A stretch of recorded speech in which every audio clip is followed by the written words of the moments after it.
Les cafés San Marco vous présentent Café Diem, la passionnée per il momento.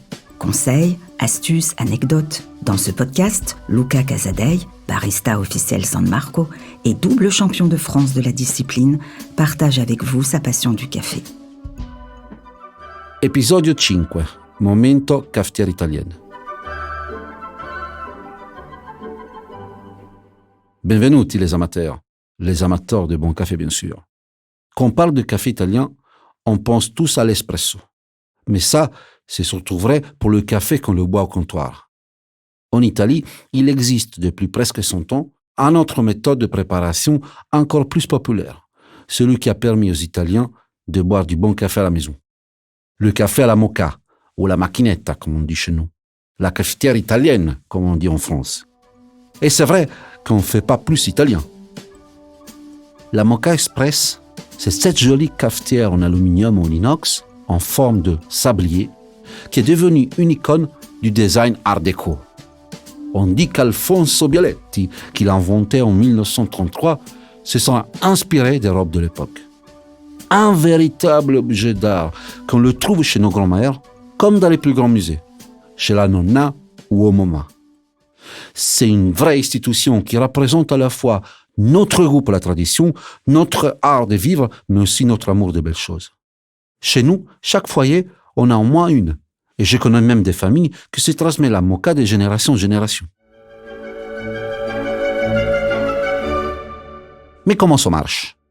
La moka est composée d'un réservoir d'eau qui se trouve en bas, d'un filtre en forme d'étonnoir qui contient le café moulu au milieu, et d'une verseuse dans la partie supérieure. Quand l'eau est chauffée, elle rentre en ébullition, remonte, traverse le filtre et s'imprègne du café. Le goût est inimitable. Très différent d'un café filtre fait avec une cafetière électrique. Le café à la moka est plus concentré, car à quantité de café égale, on utilise moins d'eau. Il est donc plus corsé, plus persistant, avec des arômes plus présents. Mais s'il peut être légèrement crémeux, ce n'est pas non plus un espresso. C'est une question d'extraction. Avec la moka, elle dure 5 minutes, contre 30 secondes pour l'espresso. Je vais maintenant vous donner quelques conseils pour réussir votre café à la cafetière italienne comme un Italien. Une fois que vous avez dévissé les deux parties de votre moka, remplissez le réservoir d'eau jusqu'au petit trait qui indique la limite de sécurité. Comme pour tous les cafés, je vous recommande d'utiliser de l'eau filtrée ou de l'eau minérale. L'idéal, c'est de mettre de l'eau déjà chauffée à 80 degrés avec une bouilloire. Vous allez ainsi réduire le temps de cuisson de votre café, éviter le risque de le brûler. Replacez le filtre à café sous la base et remplissez-le avec du café moulu. Pour cette préparation, il faut une mouture ni trop grosse, ni trop fine.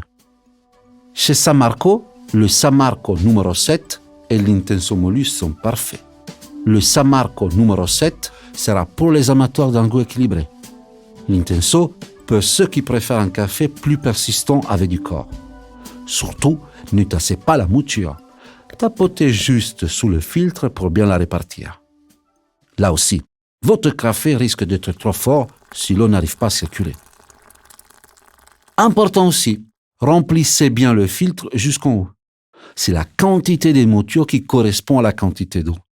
Sur une moka, on ne dose pas, on fait toujours le même nombre de tasses. C'est pour cela que les amateurs ont souvent plusieurs cafetières. 2 tasses, 4 tasses, 6 tasses. On parle ici des tasses italiennes, plus petites, avec 5 centilitres de café maximum. Une fois le filtre rempli, il est temps de révisser la partie haute et de placer votre cafetière sous les gaz à feu doux. Vous pouvez utiliser une plaque électrique ou une plaque à induction, mais moi, je préfère le gaz. La chaleur est plus constante et plus maîtrisable. Quand vous entendez l'eau bouillir, il faut encore réduire le feu. Pour savoir que votre café est prêt, pas besoin de bip électronique. Il vous suffit d'attendre le gargouillis qui indique que le réservoir d'eau est vide. Ah, ce glou-glou-glou et l'odeur qui emplit la cuisine.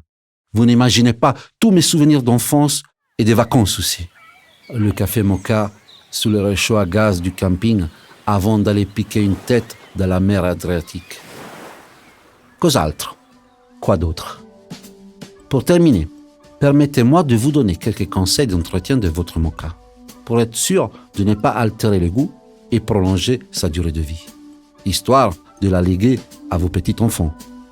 Nettoyez-la bien après chaque utilisation en dévissant toutes les parties. Les résidus du café collent et peuvent rancir. Je vous recommande d'utiliser un détergent spécial, mais surtout pas de produit vaisselle ou du vinaigre. Leur goût va s'incruster dans le métal. Mais assez parlé vaisselle. Je vous souhaite une excellente dégustation des plus authentiques des cafés italiens.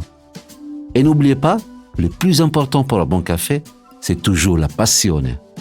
Ciao tutti et Café Diem.